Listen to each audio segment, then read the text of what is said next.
Hello everyone!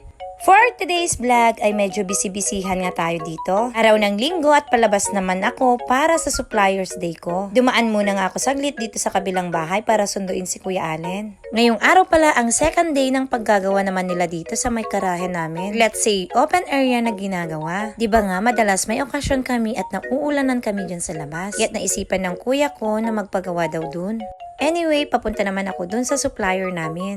Thursday and Sunday kasi yung schedule. Since may konting orders kami na pipikapin ng pinsan ko, kaya magpapahatid na lang ako kay Kuya Allen dun kay Mama Joy. Talagang kung pupunta ako dun sa kabila, pag medyo tinatamad akong maglakad, nagpapahatid na lang ako ng motor. Actually, medyo sanay naman na ako dito sa lakaran. Yun nga lang, kakain lang talaga ng marami-raming oras. Ilang minuto at nakarating na kami dito. Sila nga pala yung mga business buddy ko. Si Kuya Irvin na anak ni Mama Joy, tapos yung pinsan ko. Flex ko nga lang tong mini sasakyan ng pinsan ko. Tawang-tawa nga kami kasi para lang kaming nakasakay sa bump car. Pero alam nyo, ang laking bagay to. Ito na rin kasi yung ginagamit niyang panghatid sundo sa mga bata, pamalengke. Tapos last time, ito din yung ginamit namin nung bumili ako ng saging sa palengke. Tapos siya naman ay naggrocery. Ang kagandahan sa sasakyan na to, hindi ka required na may lisensya. Pero kailangan nga lang talaga doble ingat dito. Pero para sa akin, hindi to applicable. Kasi nakita nyo naman yung daan papunta sa amin. Sobrang rough road at hindi ko rin alam kung saan ko yan ipapark. Kaya sadyang hanggang motor na lang talaga kami. Makikisakay-sakay na nga lang din ako dito.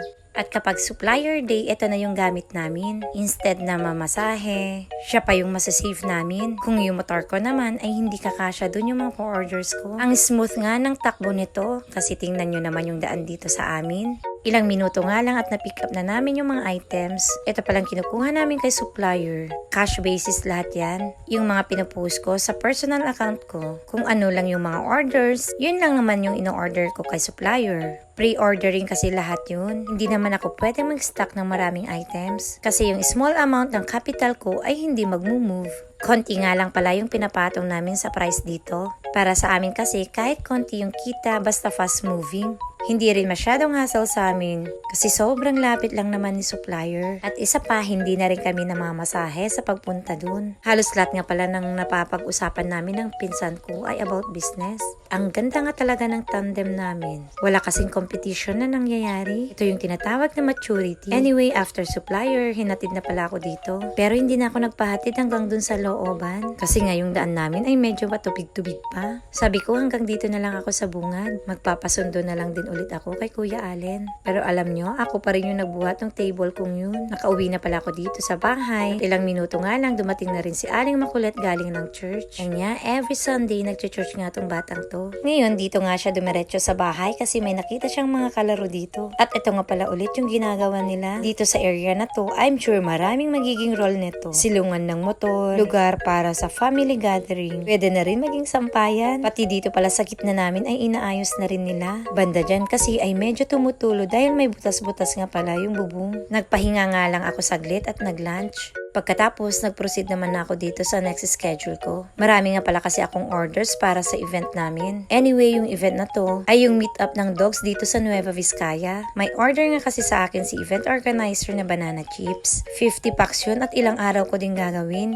Kahit ngayong araw, kailangan ko din makagawa. Ayaw ko kasi talaga yung nagra-rush. Pag-rush kasi yung paggawa ko ay sobrang nai-stress din ako. Pero ngayong araw nakagawa ako ng 2 flavors. Assorted flavors kasi yung in-order nila. Sa lahat nga pala ng a-attend dun sa event na gaganapin sa September 22, nag-change venue po tayo. Supposedly sa Sati Amusement Park sa Bambang. Dahil nga sa sobrang dami ng attendees, for parents at for babies, hindi kakayanin ng past venue. Kahit may na-receive kaming short notice, our new venue will be at Balay Marino, located in Aritown, Nueva Vizcaya. Same day and same time pa rin. Venue lang yung napalitan. Medyo napalayo pero kakayanin din naman. Tinapos ko na pala yung gawain ko dito. Kailangan ko na rin magpahinga. Nagpasungkit na rin pala ako ng buko sa pinsan ko. Alam nyo, sobrang tamis ng buko na to. At dyan lang sa paligid namin kinuha. Hay, sobrang nakakapagod nga ngayong araw. Pero ang dami ko namang accomplishment. Buti nga huminto na ako at hindi na ako nagpaabot hanggang gabi. Dahil Sunday, naglaan naman ako ng konting oras sa mga bata. At kailangan ko din talaga ng konting pahinga. Wala lang, naupo lang ako dyan tapos nagsip naman ng buko juice. So yun lang guys, ang naging araw ko ngayong linggo. Maraming salamat sa panonood. At sa mga pupunta sa event, see you po. Hanggang sa muli!